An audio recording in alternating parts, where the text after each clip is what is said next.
Dans cette vidéo, on va donner une méthode générale pour résoudre n'importe quelle équation du premier degré dans R. Il faut savoir qu'il y a trois possibilités pour l'ensemble des solutions d'une équation du premier degré. Soit il n'y a aucune solution, auquel cas l'ensemble des solutions ce sera l'ensemble vide.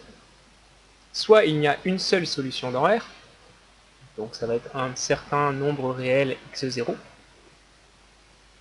Soit tous les réels sont solutions, donc l'ensemble des solutions c'est R tout entier. La plupart du temps, on sera dans le cas où il n'y a une seule solution. Et du coup, on apprendra à identifier les cas où il n'y en a aucune et les cas où tous les réels sont solutions. Alors on va donner la méthode générale qui fonctionne pour les trois cas de figure et qui va se décomposer en trois étapes. La première, il faudra regrouper tous les termes qui contiennent du x dans le membre de gauche de l'équation. La deuxième, il faudra regrouper les termes qui n'ont pas de x dans le membre de droite de l'équation. Et la troisième, si besoin est, il faudra diviser par le coefficient qui sera devant le x. Alors on va faire ça sur un exemple tout de suite pour illustrer. Un exemple tant qu'à faire qui a une seule solution, puisque c'est le cas le plus courant, et qui va donc être 3x moins 2 égale 5x plus 1. Donc on va procéder étape par étape en suivant la méthode. Premièrement, il faut regrouper les termes en x dans le membre de gauche. On a un terme en x ici qui est déjà à gauche, et un terme en x ici qui est à droite. Donc pour faire disparaître ce 5x qui nous gêne, il va falloir enlever 5x aux deux membres de l'équation. Je rappelle qu'une équation ne change pas si on enlève ou si on ajoute la même quantité à chacun des deux membres. Donc on va récupérer à gauche 3x moins 2 moins 5x, et à droite on va avoir 5x plus 1 moins 5x, ce qu'on a fait de façon à ce que les 5x ici se simplifient. Et ici 3x moins 5x ça va faire moins 2x, donc on a du moins 2x moins 2 qui est égal à 1. On a terminé la première étape. Deuxième étape, il faut regrouper les termes qui ne contiennent pas de x dans le membre de droite. Les termes qui ne contiennent pas de x, il y a le moins 2 ici et le 1 ici. Bon, le 1 il est déjà à droite, mais le moins 2, il va falloir s'en débarrasser. Donc pour ça, qu'est-ce qu'on va faire? Eh bien, on va ajouter 2 aux deux membres de l'équation. Ici, on va avoir 2x moins 2 plus 2, donc ça va disparaître. Et à droite, on va avoir 1 plus 2. Donc au final, moins 2x égale 3. Ça, c'était la deuxième étape. Il ne nous reste donc plus qu'à faire la troisième. Je vais recopier mon équation ici. Divisé par le coefficient devant le x. Donc divisé par moins 2. Ça va nous donner moins 2x divisé par moins 2. Ça va faire un seul x. Et 3 divisé par moins 2, ça va faire moins 3 demi. Et donc là, on a terminé, on a résolu l'équation, on a trouvé la seule valeur de x possible qui vérifie notre équation de départ.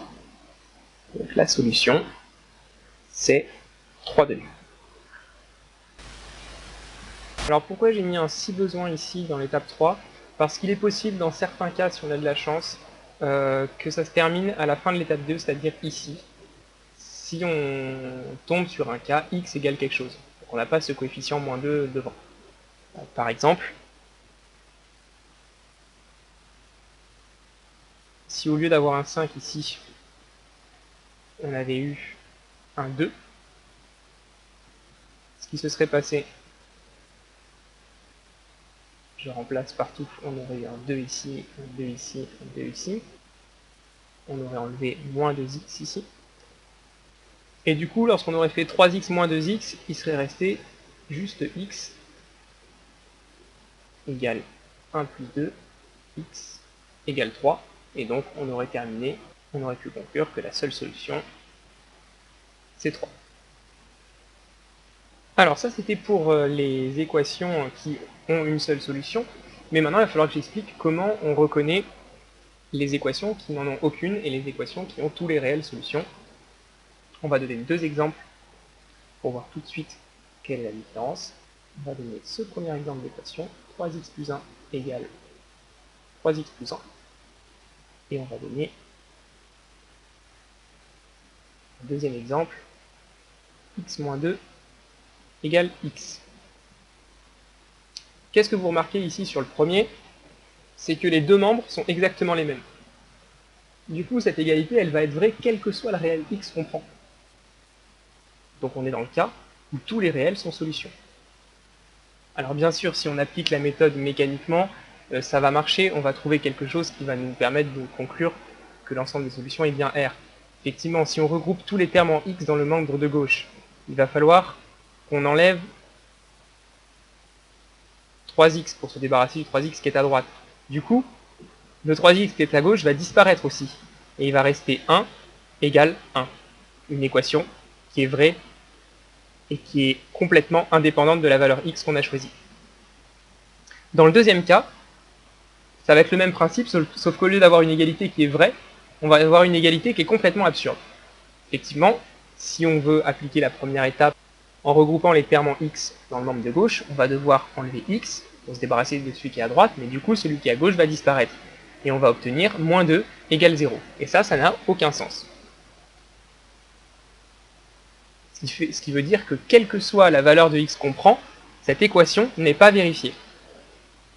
Donc il n'y a aucune valeur de x qui peut marcher. L'ensemble des solutions, ça va être l'ensemble vide du coup.